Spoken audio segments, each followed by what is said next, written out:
Sempat lumpuh 30 jam akibat longsor, akses jalan Larike menuju Asilulu dan sekitarnya kembali lancar. Arus transportasi dari Desa Larike menuju Desa Asilulu, Kabupaten Maluku Tengah kembali normal.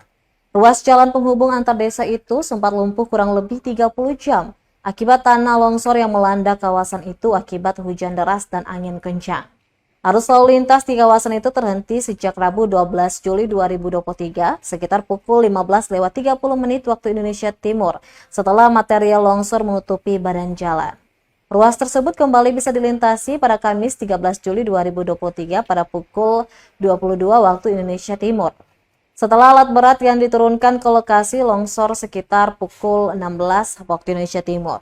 Saling bahu-membahu antar petugas kepolisian, PLN, Babinsa, dan warga desa material longsor dan pohon serta tiang listrik yang menutup badan jalan berhasil disingkirkan.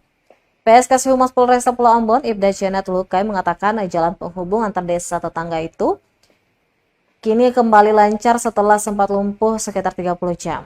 Janet juga mengimbau agar warga yang tinggal di lereng gunung bantaran sungai agar selalu berhati-hati karena hujan dan angin kencang masih bisa terjadi di kota Ambon.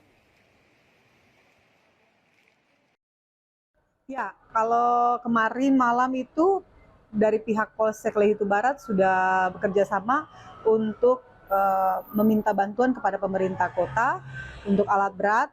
Sudah dilaksanakan semalam dan kondisi jalan saat ini sudah bisa dilalui.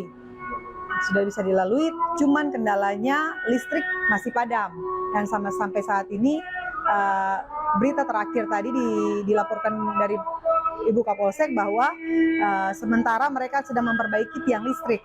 Ya, tiang listrik. Itu memakan 30 jam ya, Bu? Ya, kurang lebih 30 jam. Proses ke sana lumpuh ya? Iya. Tapi saat ini sudah bisa lewat? Saat ini sudah bisa berjalan.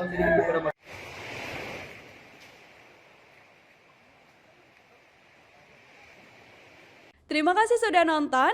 Jangan lupa like, subscribe, dan share ya.